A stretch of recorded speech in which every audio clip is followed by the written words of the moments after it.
December 18th, 2025. My name's David Knox, and yes, I am still alive, contrary to the questions and comments. I'm here. And I have a few choice words for my left shoulder. You must remember it's a new shoulder, brand new metal replacement. And I reached around to grab my lumbar support on my seat and did not, I forgot I had a new shoulder, and I had a few choice words before this. If I was feeling a little more agitated, that's why. A couple of updates. One, very important, is medication for dizziness. I complain about blacking out, blacking out, passing out, vision closing, going blackish, whitish. When you lose oxygen or high blood pressure, or your blood pressure drops, it just depends on how your body reacts to it. But I went to go see a nurse practitioner because my regular doctor was not in. And believe it or not, she gave me some medicine, which is pretty popular, meclizine, otherwise known as Antivert. Very genius name there, anti-vertigo or something. Yeah. I take that three times a day, and it actually is the first medication to help with the dizziness, the drunken feeling up here in your head and your eyes. And I recommend that to anyone who's having issues for not vertigo, but not things spinning, but that general feeling we have with MSA that our head has that dizzy sensation, so to speak. Otherwise, it's called something else. So methazine, it's generic and that doesn't cost too much. Well worth it. Second, another thing that is very interesting is I'm going to show you this. I'll probably forget. We have issues with walking, and it's very important that we don't do certain things. And what I mean is the bottom of our spine. I broke my back in middle school high jumping. I broke my L4, L5. You see here, high jumping, and it was fused with a bone graft. There was no metal installed like they do today. Back now, with this fusion that I had many years ago in school, starts to fall apart. One thing that does not help is when we have back issues. And I've had back issues since I broke my back in middle school. My mom told me that, well, your back will never be the same.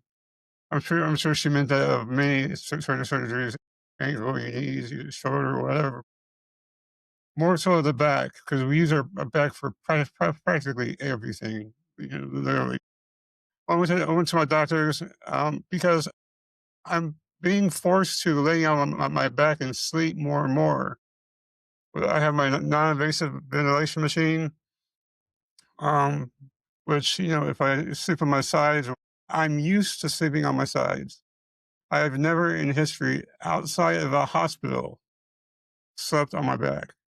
I've only been on my back when I was in a hospital, and I've been in the hospital many times before MSA for major surgeries, operations, pneumonia, sicknesses. I hate the hospital beds because you have to sit on your back. I can't stand that. It kills me to sit on my back mentally, not physically. Now, as we progress and get older, um, I am starting to get more and more pain. My back is wearing out. And some of the things that we talked about, my doctors and things, we talked about mild to moderate narrowing of the disk space from L5 to S1 and increased lordosis. So I was like, okay, well, let me see what exactly, like Google, like, put this in simple terms for me. And what it's saying is common age-related wear, all combined with an exaggerated inward curve. My back has seen a lot of pain and misery in its lifetime. I mean, I was a physical person. I'd be playing basketball at 2 a.m. in the morning in East Chicago, Indiana. I mean, physical. And it's not unusual for people like us who are highly active for our lives to have a lot of wear and tear. Okay. You can also have a lot of wear and tear by having a poor diet and being obese, being overweight, even morbidly. You could be a child that has scoliosis. You could be an adult that has scoliosis. I had a bit of scoliosis as a kid, but I seem to have straightened out. And my mom would like to hear that. I've seemed to straighten it out, and I don't have scoliosis, any type of scoliosis anymore. I had that for years after I moved up here to Northwest Indiana. But the thing about lordosis is something I never heard of. And because I am having to sleep on my back, it's pushing in the L5S1 region, and it hurts. There's a spasm that paralyzes you for an instant as you walk. If I sleep on my back, and I cannot wake up, I cannot move my feet when I wake up, which we kind of talked about, where it says I have moderate multi-level lumbar spondylosis. And again, the back, my spine has wear and tear changes. Bone spurs are present at several layers of your lower back, causing symptoms like pain, stiffness, tingling, or weakness. That's why PT medications, activity modification, the surgery at worst case scenario. And I've had back surgeons tell me for a year, probably 10 plus years ago, that I was going to need two new discs, my L5 and L4. And now maybe S1 might be included, but there's no way I'm going to have a surgical option right now, because that would take me out of everything. You must take care of your back. And the one thing I want to show you is a good picture here. They actually had one on Google. Of course, let's see here. Yeah. It's a very exaggerated inward swing of your spine, inward motion, permanent motion, unless corrected. I like that picture. And the reason why I do that is because of the way I walk. There's not many people that walk the way I do. And the way I walk, for the most part, which is hard to break, and I'm trying to break it, is on my tippy toes, my forefoot. I rarely walk on my back foot or heel, and my arches hardly ever touch the ground. I mean, with the back of my foot being down. It's always in the front of my foot, forefoot. I don't know what to call it specifically, but forefoot and my tippy toes is what I walk on. And a lot of that is attributed to sports. That's how you play basketball. Some football, some soccer, you're forward leaning on your tippy toes. And with my gait being very out of balance, my walking and my gait being broad and very bad, dragging my feet, just clumping my feet on the ground, like a duck. But more the dragging of my feet, but both of them now, left and right. I find it easier to control myself on my tippy toes.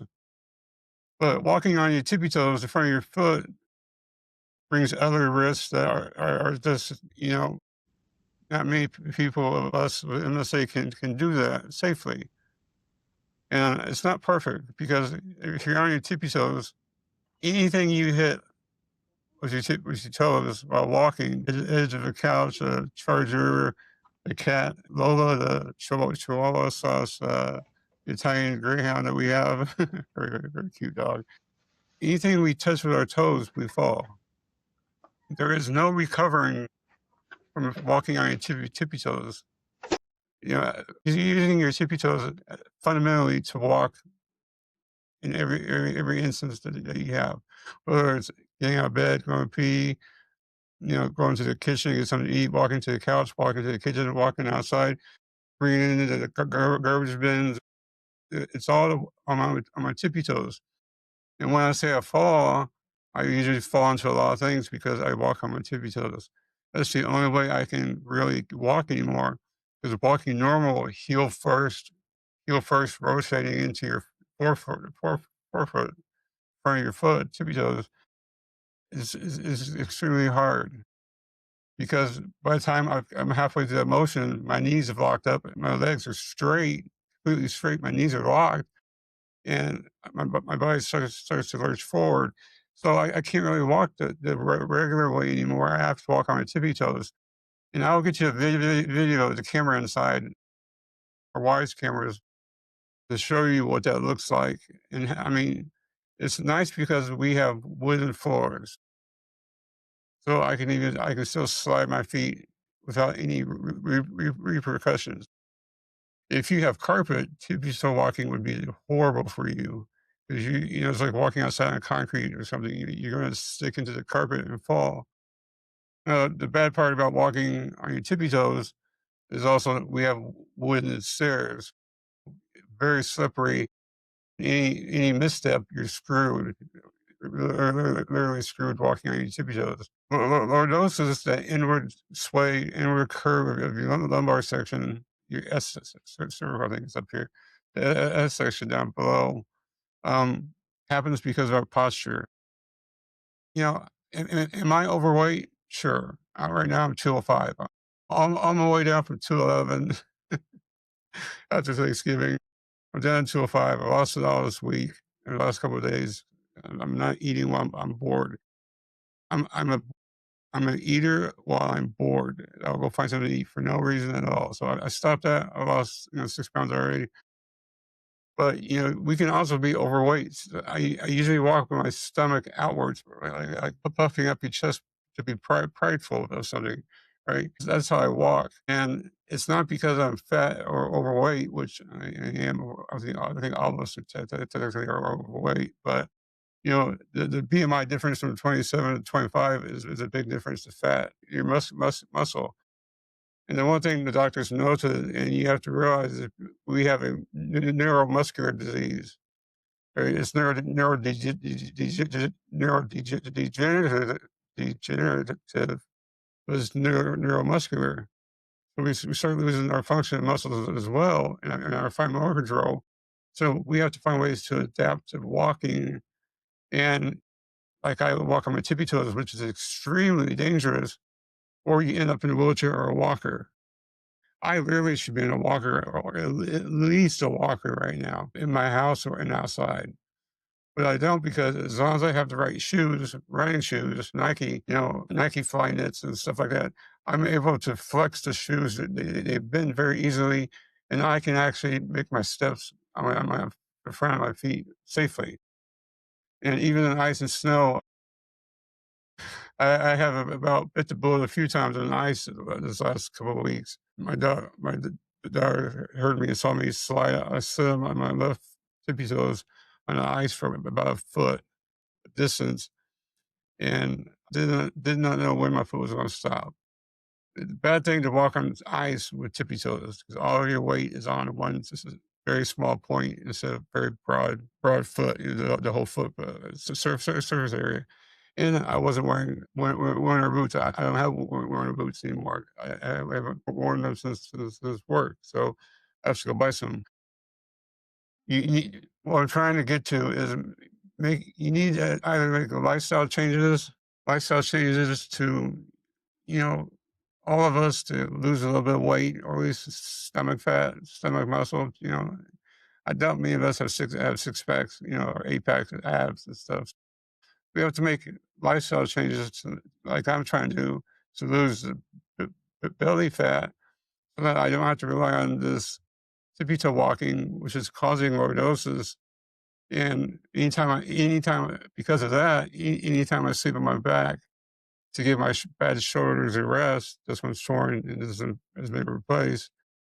Anytime I sleep on my back, I wake up and I can't move my legs because of the inflammation around my spine because of lordosis. And even when I get up, my wife will sit me up, I'll be good. But even walking for the next 6, 7 hours afterwards, every step I take is a spasm to the spinal cord and literally jolts me to where if it was an extended spasm, I would simply fall over. which is, my big concern right now. So I do some exercises to flex my spine, stretch it out. But we must be careful because we all can't walk on our tippy toes. It's unfortunate. I bet my money I will keep walking to almost until the day I die. Hopefully not on my tippy toes. So, I have to remind myself to stop eating so much food, sweets or whatever, and also that I need to be mindful that I could try to walk properly and not on my tippy toes. So, I've had a bad back for a long time, and there's a lot of things that go into why lordosis is forming is because of a lot of the muscle bad back damage and changes up wear and tear that I've had more than probably most people watching me because of sports and being athletic and just doing crazy things that men do, right? Especially when we're active in MSA. Even with my job, I was very active and did very, crude things while working, very physical things with the backs. We just a heads up that, you know, when you have a bad shoulder that's still healing from replacement surgery and all the muscles inside of it, a total reverse shoulder replacement. Shoulder has been torn and the tearing has increased because I'm relying on my right arm to make up for my left shoulder. It puts even more pressure on my back. I only get relief sleeping on my back now because I can't sleep on either side because of my shoulder. Anti-inflammatory medication and things like that don't really help on this. I have lots of inflammation medication for the back. They don't do a lick of good until, it wears itself off 6 or 7, 8 or even 8 hours later in the afternoon. Then I can walk properly. Only thing that really helps is, like, narcotics, hydrocodone, Norco, things like that. I have muscle relaxers, and you have to be careful because, yes, they'll prescribe you muscle relaxers, but what if you have a urinary issues or, gastrointestinal issues? Muscle relaxers are going to make that worse, which is why I've cut back a lot on some of my muscle relaxers. It makes it even worse. When you do, and then on top of that, you drink coffee, you drink tea, you drink pop or soda, Coca Cola. The caffeine is a diuretic, makes you go pee. On top of that, so you know, I know many of us are on muscle relaxers. Muscle relaxers are not helping our bladder and our GI tract. So, they're good for back and shoulders, but they come at a cost of you having an accident while you're out and about or even in the house. Everyone in the MSA knows about urgency and incontinence, but both ways of the urinary tract and in the GI tract. Yeah, there's many times that I'm sitting on my couch 20 feet away from the bathroom, and that urge is there, and it's done, right? Muscle relaxers are great, but they don't help some of the issues we have, and say more so when it comes to walking. So again, I'm alive. I love you guys. Voice is still here. This is my voice is like this because of the left vocal cord I've lost has been paralyzed, doesn't work anymore. The raspiness is so losing my vocal cord makes me speak softly and or yell. So right now I'm yelling as much as I can to be loud because I've lost it. So if you ever want to hear me speaking low, you won't. You won't. Even my wife doesn't hear me. So I have to literally yell like I am now. But the raspiness you hear is saliva pulling, which can be treated. It can be helped by proper swallowing. With MSA, we have thick saliva. Our saliva glands change, and also how, swallowing saliva changes. We start to accumulate or have saliva pulling, which is related to the throat cancer or MSA, right? Neuromuscular disease. But because we lose a fine motor control, we don't swallow properly. So there's always saliva left over, and it sits there, and it sits there, and it sits there, and it sits there. And late this month or early next month, I'm going to get some physical therapy for swallowing.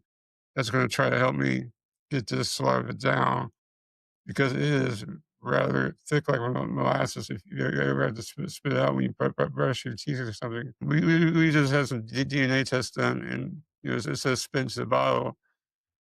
I'm like, it's embarrassing that they're gonna such thick spit for a DNA test. um, so this thing happens. I'm keeping my voice. Hopefully, I keep my other vocal cord with me. I keep speaking, keep practicing, keep yelling at you guys on on my channel. But that's why I have the speech and the raspiness. And the stuttering is something I've never done before. Outside of being a child and being nervous, I never stuttered.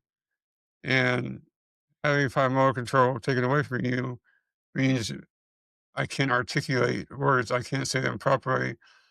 And this is the best speaking ever gets for me. This is the best.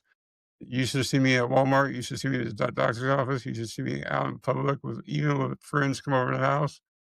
It completely changes to where I can't get words out because because all the activity and sensations around me makes me even more nervous, and anxious. I don't have anxiety, but all the stimulus makes it so you can't spit out words. So maybe one day I'll show you what it's like when I have people around.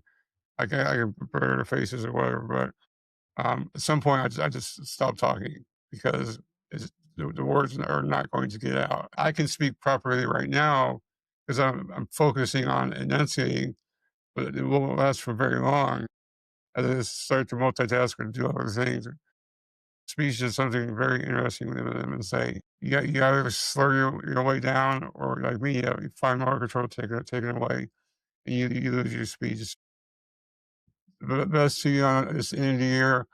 uh, Everyone enjoy their time off with families. Be safe, drive safe, but don't rush. And again, I'll see you in the next video.